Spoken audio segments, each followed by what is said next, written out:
নমস্কার বন্ধুরা, একটা মাছের রেসিপি নিয়ে চলে এলাম। আসলে ছেলে বললো মা আজ একটু খয়রা মাছের ঝাল করে দেবে, তো ভাবলাম তো রেসিপিটা আপনাদের সাথে শেয়ার করি। তো এইভাবে কড়ার মধ্যে মাছগুলো ভেজে নিলাম, একটা একটা করে সব লাল লাল করে ভেজে নিলাম। তো ভাজার পর ছেলে তো বায়না করছে মা তাড়াতাড়ি করো তাড়াতাড়ি করো। দেখুন একটা একটা করে এইভাবে ছেড়ে দিয়ে আবার বাদবাকি মাছগুলো এইভাবে ঠিক লাল লাল করে ভেজে নিলাম। ভেজে নিয়ে আমি একটা সাইডে তুলে দিচ্ছি। তো ঠিক উল্টে পাল্টে লাল লাল করেই ভাজতে হবে। তো তোলা হয়ে যাচ্ছে, মাছগুলো আমার সবই ভাজা হয়ে গেল। ভেজে নিয়ে ছেলে পেছন দিয়ে ঘচঘচ করিয়ে যাচ্ছে। তো পেঁয়াজ দিলাম, পেঁয়াজটা দিয়ে হালকা করে একটু নেড়ে নেবো, দিয়ে ওর মধ্যে লবণ দিয়ে দেবো। লবণটা দেওয়ার এই কারণ তেলটা যাতে না ছিটকায় আর পেঁয়াজটা তাড়াতাড়ি একটু নরম হয়ে যাবে, সেই জন্য। গলাটাও আমার বসে গেছে, ভীষণ ঠান্ডা লেগেছে। তো তারপর দিয়ে দেবো একটু নাড়াচাড়া করে একটু টমেটোটা দিয়ে দেবো। টমেটো দিয়ে করতে আমার ভীষণ ভালো লাগে। সবাই কিরম করে জানি না, বাট আমি টমেটোটা দিতে ভীষণ পছন্দ করি। টমেটোটা দিয়েও আমি ঠিক এরকমভাবে নেড়ে নেব। নেড়ে চেড়ে বেশ লাল লাল করে নরম নরম করে ভাজা হয়ে যাবে ওটা, এদিক ওদিক করে দিয়ে তারপর আমি একে একে মশলাগুলো দিয়ে দেবো। বুঝতেই পারছেন আমার গলাটার অবস্থা কি।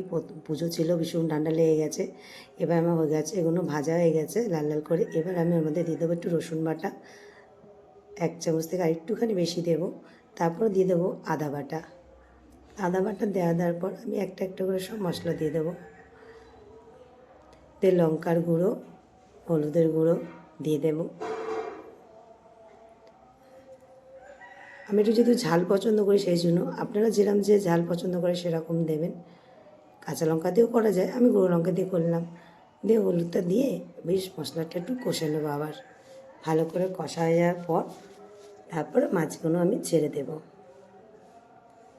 যতক্ষণ না মশলাটার মধ্যে তেল ছাড়বে ততক্ষণ কিন্তু মশলাটা কষতে হবে। কেন মাছ ঝাল নিয়মই হচ্ছে এটা, তেল যতক্ষণ না ছাড়বে মাছের ঝালটাও ভালো হয় না।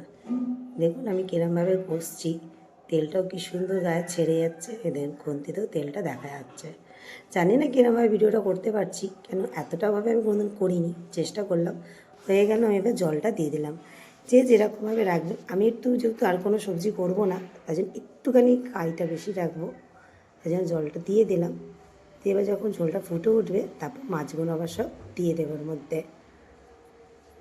ছেলে তো বলছে মা হয়েছে কি হয়েছে কি, ও তো চান টান করে বসেই গেছে, কখন থেকে লাফাচ্ছে। সব মাছগুলো আমি এভাবে দিয়ে দিলাম। এবার একটু ফুটে উঠবে, তারপর দেখুন আমি ধনে পাতাটা উপর দিয়ে দেবো। ধনে পাতা দিতে আমার ভীষণ ভালো লাগে। এটা নিজস্ব চয়েস, যদি আপনাদের না ভালো লাগে ধনে পাতা, কারোর না পছন্দ হয় তারা দেবেন না। আমার ধনে পাতা দিতে ভীষণ ভালো লাগে, যেহেতু এখন শীতকাল। একটু যদি খয়রা মাছের মধ্যে ধনে পাতা পরে দারুণ লাগে। দেখুন মাছটা হয়ে গেল কি সুন্দর। আমি এবার এইভাবেই নামিয়ে দেবো, আর বেশি ফোটাবো না, যেহেতু আর কোনো সবজি আমি করিনি কো। এইটা দিয়ে আজকে ছেলে খাবে, তো তাড়াতাড়ি করে ফেললাম। তো হয়েও গেল। এবার এটা আমি নামিয়ে নেব। দেন আর ছেলেকে আমার খেতে দিতে হবে। এ দেখুন কি সুন্দর কালারফুল লাগছে আর এত সুন্দর টেস্টি হয়েছে।